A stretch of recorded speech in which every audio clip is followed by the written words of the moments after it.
Let's bring in from Toronto, Dr. Danyaal Raza. He's a family physician at St. Michael's Hospital and also an assistant professor at the University of Toronto.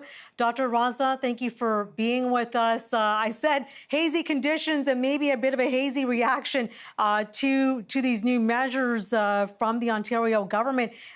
What do you think of them?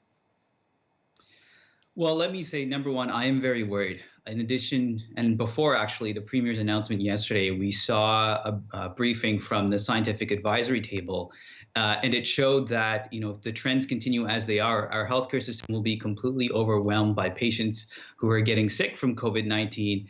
And frankly, we're going to be unable to cope because, no healthcare system could cope with the wave that is potentially upon us.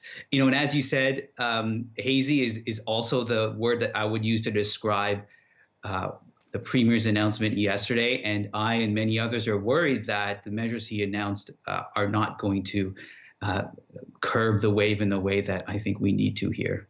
Yeah, it seems like your colleagues and just Ontarians in general are asking more questions now about what exactly this means and why, in fact, a curfew was not put in place. Now, my question to you is, and I've heard both sides of the debate here, where do you fall with respect to a curfew? Do you think that is what Ontario needs?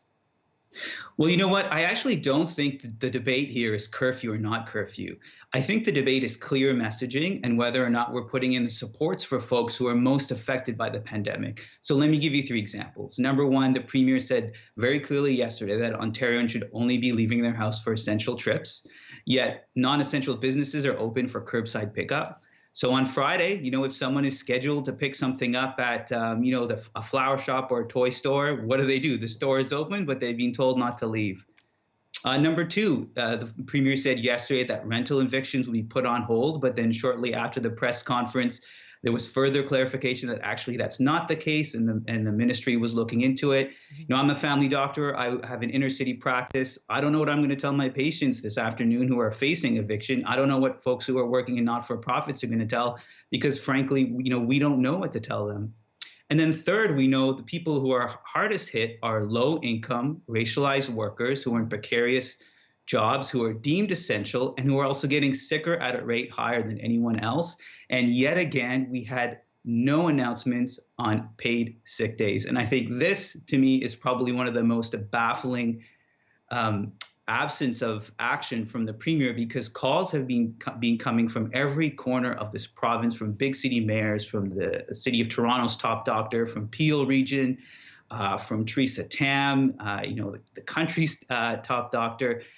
So I'm actually quite worried about this as well. Okay, so once again, it's not curfew, no curfew. It's let's pay these essential workers and get the money to them very quickly, given the fact that they are on the front lines and they are dealing with so much.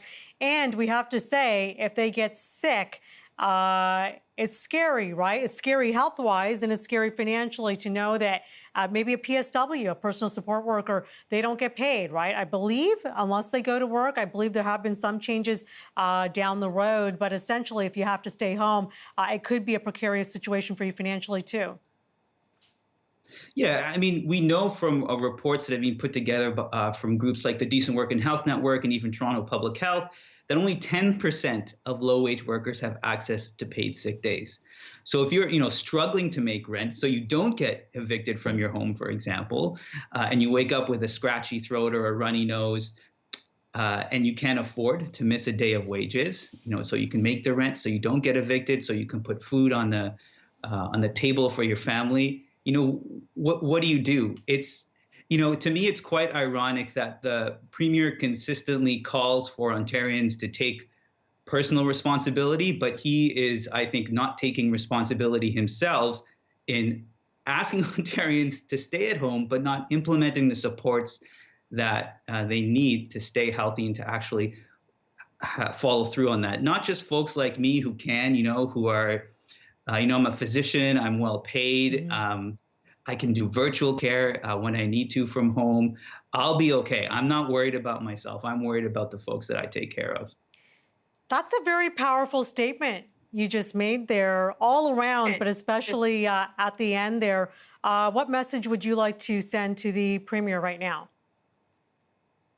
Look, we saw that there was a hospital CEO in the Hamilton region who was let go from his job because he traveled overseas, and he was let go with a $1 million golden parachute.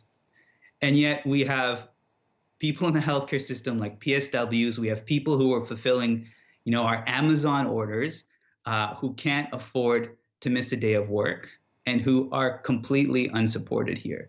So I think the Premier needs to take this with the seriousness that it deserves. All right. And like you said, clear up a lot of confusion. Perhaps what I'm hearing from you is there's a bit more confusion rather than clarity from the restrictions that were imposed yesterday or announced. From Toronto, Dr. Danyaal Raza, family physician at St. Michael's Hospital, assistant professor at the U of T. Stay safe, doctor. All the best, and thank you for this.